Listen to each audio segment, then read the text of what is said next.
किसी चीज़ पे उनका कोई फोकस नहीं। आज पढ़े लिखे लोग बेरोजगार घूम रहे हैं। हरियाणा के किसान जो है बहुत खिलाफ में है, वहाँ पहलवान खिलाफ में है। जिस तरीके से भाजपा का तिलिस्म टूटा है, उसके बाद ऐसे वोटर जिनको इस चीज़ का विश्वास नहीं था कि भाजपा भी हार सकती है, अब सबकी आंखें खुल गई हैं। ये तो एक सतत प्रक्रिया है विकास, है ना। 50 साल पहले जो लोग थे वो अब नहीं हैं, आज जो लोग हैं वो 10 साल बाद नहीं रहेंगे। बट अनफॉर्चुनेटली इंडिया में इस तरह के लोगों की संख्या कम है जो सब समझ रहे हैं क्या हो रहा है। 800-900 करोड़ का पथ बनाया गया, 15-20 जगह गड्ढे हो गए। ये कौन सा कंस्ट्रक्शन है भाई?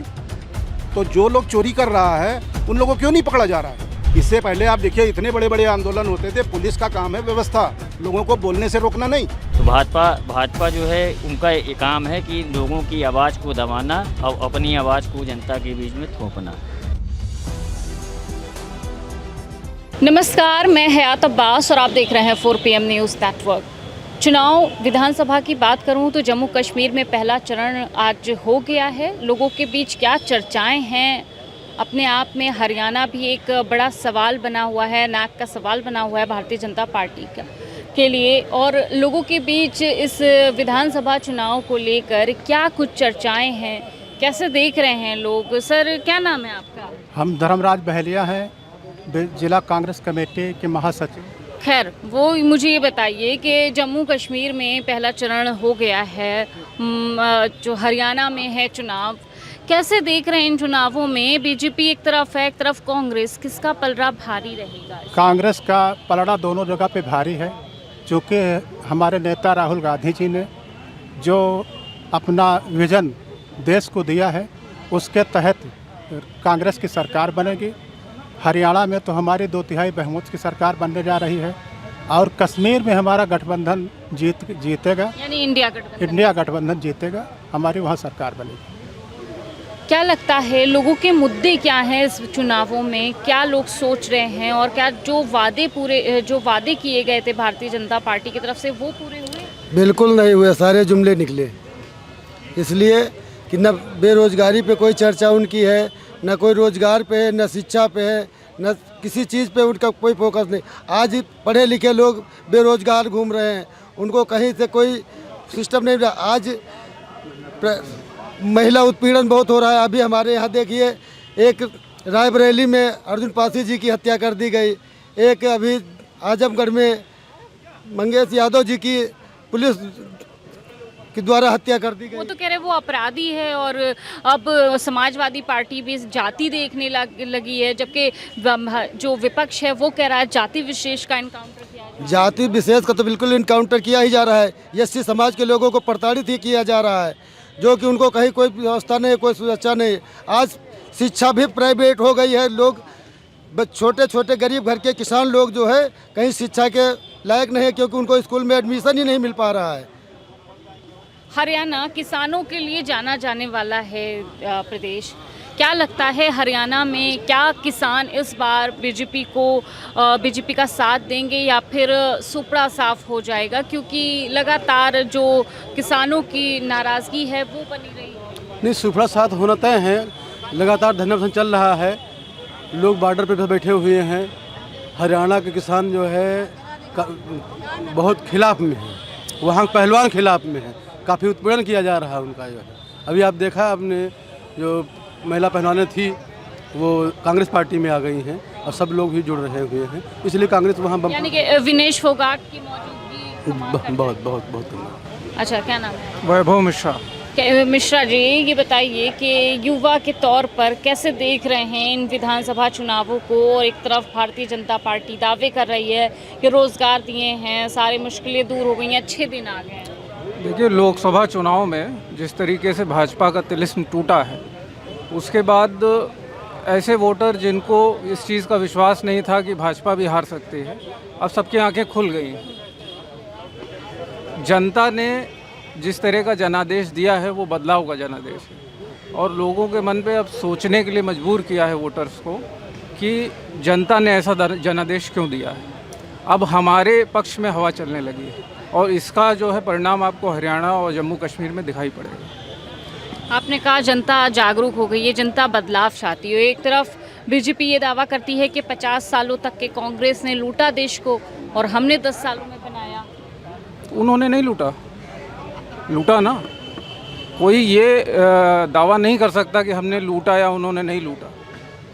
ये तो एक सतत प्रक्रिया है विकास, है ना। 50 साल पहले जो लोग थे वो अब नहीं हैं, आज जो लोग हैं वो 10 साल बाद नहीं रहेंगे। लेकिन जो उनकी नीतियां हैं, हम नीतियों पे बात कर सकते हैं। नीतियां जो हैं उनकी उदारवादी नहीं है, उनकी कैपिटलिज्म की नीति है। वो जो है पूंजीवाद को बढ़ावा दे रहे हैं, वो जनता के साथ नहीं है। वो क्या वाकई भारतीय जनता पार्टी जनता के साथ नहीं है? नहीं है, दिखाई नहीं पड़ता। वो सीधे पब्लिक के काम पे तो ध्यान देते नहीं, न किसान पे, न खिलाड़ी पे, न पानी पे, न बिजली पे, न शिक्षा पे। लोगों में नाराज़गी है और नाराज़गी धीरे से जब सामने आ रही है राउंड वाइज। अच्छा, बीजेपी की तरफ से राहुल गांधी को आतंकवादी कह दिया गया। हाँ, आतंकवादी तो कहा है उन लोगों ने, कहा कि 11 लाख को जो है जवान काट के लाने वाले को दिया जाएगा। और वहाँ का दिल्ली का कोई पूर्व विधायक कैसे देख रहे हैं? दिल्ली का कोई पूर्व विधायक है, उसने कहा है जाके वहाँ के कि वो जो है आतंकवादी है राहुल जी को। ये नाराजगी तो है ही है, राहुल गांधी आतंकवादी थोड़ी हो गए। तो आ रहा है समय को जवाब मिलेगा कश्मीर से और हरियाणा से। राहुल गांधी को आतंकवादी कहा गया है बीजेपी की तरफ से, कैसे देख रहे हैं इस बयान को? मतलब मेरा तो कहना इतना ही है भाई, आतंकवादी हैं तो जेल में डाल दो, अदरवाइज़ आप बकवास कर रहे हैं। पब्लिक इतना तो समझती है, ठीक है ना। आप बकवास करते रहो, उससे मेन पब्लिक को कोई फ़र्क नहीं पड़ता। जो पढ़े लिखे लोग हैं वो सब समझ रहे हैं, ठीक है, क्या चल रहा है। अगर कोई आतंकवादी है तो खुला कैसे घूम रहा है? आप भी पढ़े लिखे। इस तरह के उल जजूल बयान क्यों आ रहे हैं बीजेपी की तरफ से? देखिए, बीजेपी ने एक कंस्टिट्यूंसी तैयार कर दी है इस देश में, जो लोग सोचते समझते कुछ नहीं है, ठीक है ना। उनका केवल एक धर्म और जाति जो भी उस तरह से उन्होंने बांट दिया है पब्लिक को, ठीक है ना। तो कोई भी पढ़ा लिखा होगा, जो थोड़ा सा भी समझदार होगा, वो सब समझ रहा है। बट अनफॉर्चुनेटली इंडिया में इस तरह के लोगों की संख्या कम है जो सब समझ रहे हैं क्या हो रहा है। मतलब आप देखो ना, मतलब हर जगह इन्होंने लोगों को इस तरह से बांट दिया है कि बीजेपी का मतलब मेन क्या है कि अच्छा ये धर्म वाला है तो ये अलग, ये धर्म वाला है तो अलग। वो यही कोशिश कर रहे हैं कि मतलब अपनी जो मेजॉरिटी है उनको एक साइड में एक तरह से बहका दो और भेड़ चाल में लोग चलना शुरू कर देंगे। तो मेरा मैं यही मानना है कि भाई जो लोग पढ़े लिखे हैं, समझदार हैं, वो देखें सही चीज़ क्या है, गलत क्या है। प्रचार माध्यम से आजकल बहुत सारी चीज़ें बोली जा रही हैं, ठीक है ना। तो अभी मीडिया में, सोशल मीडिया में आप देखो कितना सारा लोग बकवास की चीज़ें डाल रहा है, बट उसके लिए गवर्नमेंट कुछ नहीं कर रही। मतलब अगर फेक डाल रहा है या झूठ डाल रहा है तो तुरंत अरेस्ट करो उसको। वो क्यों अफवाह फैला रहा है समाज में? तो ये सरकार ही करवा रही है, अपना उनका एजेंडा है, जो भी है। मुझे ये समझ में आता है। सरकार ये कहती है कि 50 सालों तक के कांग्रेस ने लूटा है देश को। अब आप मुझे ये बताइए, लूटा कैसे जाता है? कोई भी प्रोजेक्ट आता है, ठीक है, उसमें पैसा आता है, फंड आता है। अब उस फंड में से कितना फंड क्वालिटी या कंस्ट्रक्शन का जो भी है, सारे मापदंड होते हैं, खर्च होता है। अभी बीजेपी ने 10 साल में जो बनाया सब टूट रहा है। तो आप मतलब जो क्वालिटी ऑफ कंस्ट्रक्शन है उसके बारे में आप क्या कहेंगे? ये सारी चीज़ें आप देखिए, जहीं अभी ये रामपथ का ये मतलब हम लोग भी सोशल मीडिया पे देख रहे हैं, लोग फ़ोटो डाल रहे हैं, जो लोग जाके देख के आए वो बता रहे हैं अरे इतने 800-900 करोड़ का पथ बनाया गया, 15-20 जगह गड्ढे हो गए। ये कौन सा कंस्ट्रक्शन है भाई? तो जो लोग चोरी कर रहा है उन लोगों को क्यों नहीं पकड़ा जा रहा है? उनके अगेंस्ट में कोई लॉ नहीं है क्या? मतलब आपने ओपनली किसी को ठेकेदारी दी, उसने वहाँ से चोरी कर ली, उसने पैसा खा लिया, उसको क्यों नहीं जेल में डाल रहे हैं आप?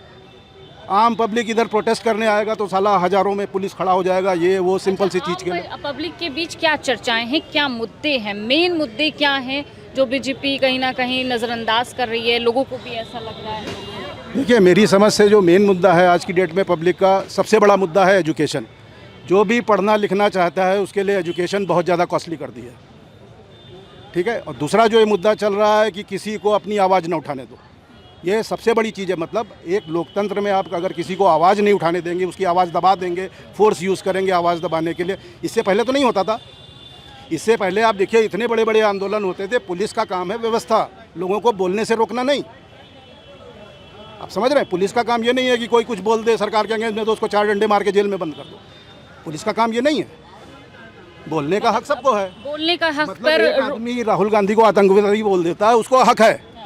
अब पब्लिक 4 पब्लिक प्रोटेस्ट करेगा तो उसको हक नहीं है। आप समझो ना मेरी बात, हम क्या करने की कोशिश कर रहे हैं। सर कह रहे हैं कि बोलने का हक छीन रही है कहीं ना कहीं बीजेपी को आपने।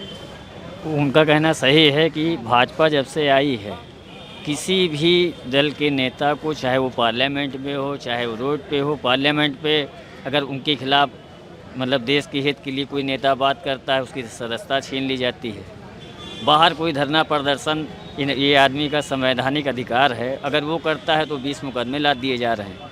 तो एक चुना हुआ व्यक्ति अपनी बात ना पार्लियामेंट में कह सकता है, ना बाहर कर सकता है, तो कहाँ करेगा वो। तो भाजपा जो है, उनका ये काम है कि लोगों की आवाज़ को दबाना और अपनी आवाज़ को जनता के बीच में थोपना।